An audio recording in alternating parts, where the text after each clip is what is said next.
Bismillahirrahmanirrahim. Assalamualaikum warahmatullahi wabarakatuh. Baik, pada pertemuan kali ini kita akan membahas tentang materi Talk in Early Years pada meeting kedua.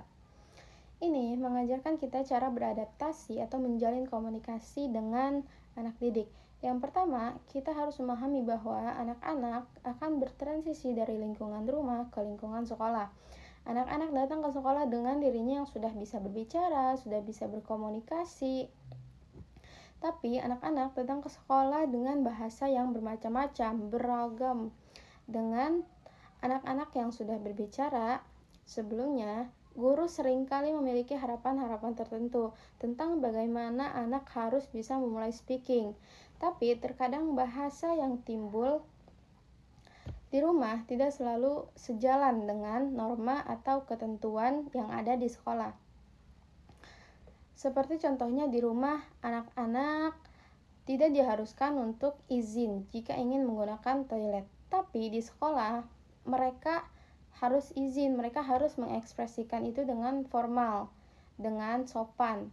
Maka dari itu, para guru harusnya mengerti untuk menyikapi hal ini, bahwa bahasa bawaan dari rumah bukan hal yang menyulitkan untuk kita korek, tapi akan menjadi fondasi atau basic dari apa yang mereka akan hadapi di sekolah nanti. Selanjutnya, the role of talk and learning. Yang ke-1, belajar berbicara adalah conversation di mana speaker dan si pendengar harus saling merespon terhadap apa yang diucapkan, bukan hanya merespon jawabannya ya atau tidak, tapi menjelaskannya secara detail agar pembicaraan itu berlangsung dengan natural.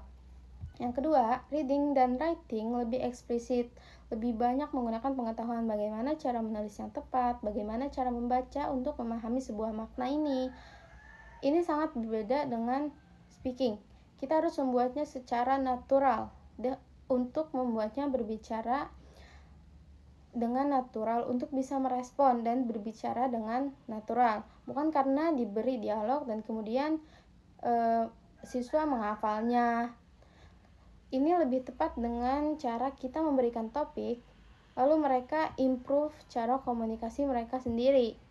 Yang ketiga, speaking adalah crucial part dari sebuah pembelajaran. Karena jika tidak berjalan speakingnya, maka pembelajaran itu akan terasa mati atau tidak berjalan. Selanjutnya, encourage talk in the classroom.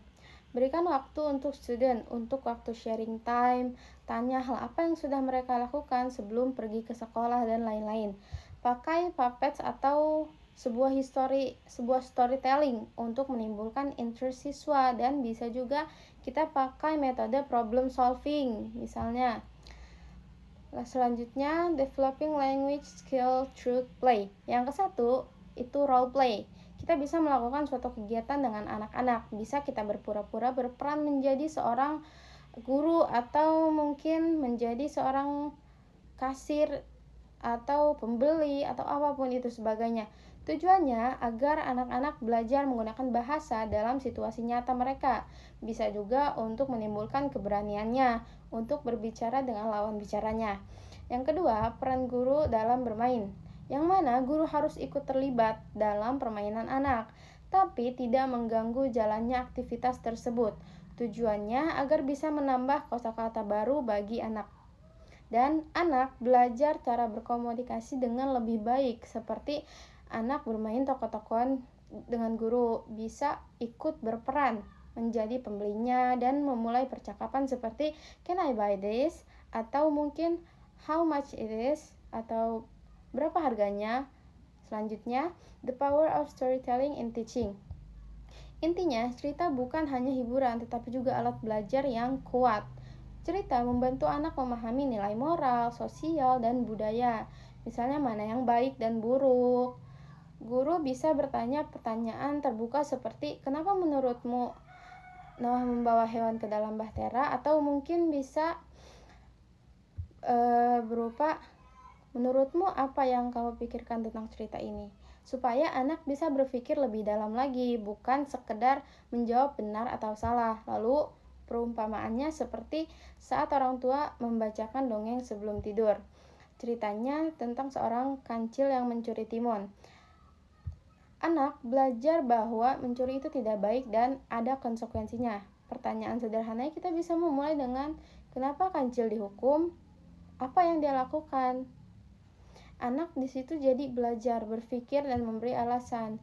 Buku cerita yang punya pesan moral seperti dongeng membantu anak belajar tentang etika, kerjasama, dan sikap-sikap yang baik. Selanjutnya, developing listening skill. Intinya, mendengarkan itu aktif, bukan hanya diam dan patuh. Mendengarkan bukan cuma ikut instruksi seorang guru, tapi juga memahami dan bisa meresponsnya.